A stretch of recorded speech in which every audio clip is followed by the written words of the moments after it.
Hello there, this is Sarah. As you probably already know, we're busy recording, editing, and getting everything ready for season 4. If you follow us on social media, or if you listen to the season 3 finale, you'll already know that the next theme is folklore, which is my choice. We stretch that theme to its absolute limits with all manner of folktales, fairy tales, urban legends, you name it, and we're even including some seasonal flicks to get you in the festive mood. If you've been enjoying the show, but you miss us on our mid-season breaks, you can always take a look at our Patreon and maybe pledge if you're feeling generous. For only £3 a month, you can get instant access to more than 30 pieces of bonus content, with more being added all the time. The best part is that you can see the full season lineups ahead of time, give us direct feedback, make requests, whatever. You can also cancel at any time or even sign up for free to get a better look at what's available before handing over a penny. If that's not something you can stretch to, we totally get that. But we'd love it if you gave us a 5-star review on your platform of choice instead. We're a teeny tiny operation, so literally everything helps and we're always looking for ways to improve. Anyway, without any further waffle from me, here's a few clips to give you a little folklore flavour for our upcoming season. We'll be back on the 18th of December, so hopefully we'll catch you then. Look after yourselves and hopefully you stick around. We're back for season 4. Season 4? We made it. Folklore. Yes, that was unintentional, but I do like a good rhyme. I was thinking, like, in the promotional material, could we put, like, folk and then the number 4? And then law? Folklore. That doesn't make any sense. Folklore. Do you know what I mean? No. Well, I know what you mean, but I'm vetoing it. That's worse than the expendables. I might do it anyway. Okay, yeah. You're a law unto yourself. I'm a folklore onto myself. Yeah.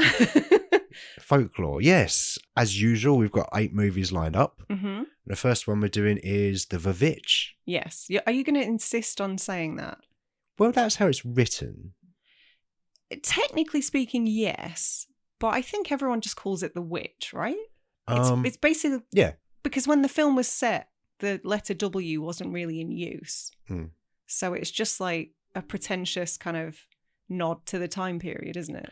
Yeah, and also it sounds cool. Does it? So it's good for the marketing. It sounds metal. Yeah. So The Witch, The Vavitch, you know what we're talking about. You've got a very good-looking second sight edition of this movie, haven't you? I do. I wondered where you were going with that sentence. I was hoping it was going to end with face. But a girl can dream. I do. You bought it for me. Yes, it's lovely. There's a really nice book and double disc and loads of extras and really pretty pictures and stuff. It's a really nice edition. I think it might be my favourite Blu-ray that I own. Better than The Guest? Ooh. They're both second sight, though. They put out such nice releases. Yeah, they do. You can't make me choose. It's so difficult. Every time they announce a pre-order, it's always... I always look and it's always... Even movies like I'm not hugely a fan of, like the Ginger Snaps movies. I'm like, oh, but there's a trilogy and but look at it. Yeah, and they're so nice. Yeah. Yeah, so they're keep it up, second sight. Yeah. Yes, please. But make it cheaper. Okay, so before we get too deep into the who's, the where's, the whys, etc. The law, the folklore. The law of the folklore. Stop trying to make it a thing. Yeah, synopsize us. Is that a word? Yeah, I'm going to synopsize you. Black Christmas. Yeah, the Black Christmas. We should, should differentiate because there are 3 to date. But this is the first one. I watched the original one. Yeah. Yeah. So did I. Good. Don't worry. I guess this one is sort of looked at as an early slasher movie. Yes. Some people credit this with being one of the first, if not the first. But obviously Peeping Tom beat it to the slasher game and the killer POV game by a good 14 years. Okay.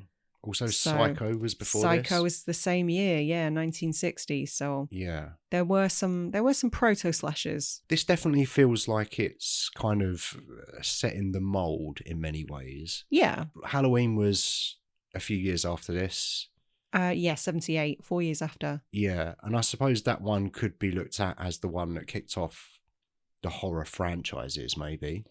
Or the slasher franchises. Yes, absolutely. I mean, the slasher craze kind of went insane in the 80s. Yeah. And Halloween was the one, wasn't it? Yeah. Well, I heard actually that Tom Savini came up with the idea for slasher movies. Yeah. He invented everything. Yeah. Don't you know? That's right. So, 1974, directed by Bob Clark. He's most well known for, to my mind anyway, Black Christmas and A Christmas Story, which are such different movies. Yeah. He directed Porky's. He did, yeah. Very, very bizarre resume this man had. Yeah. From a really kind of dark, quite bleak proto-slasher to a raucous sex comedy. And Karate Dog.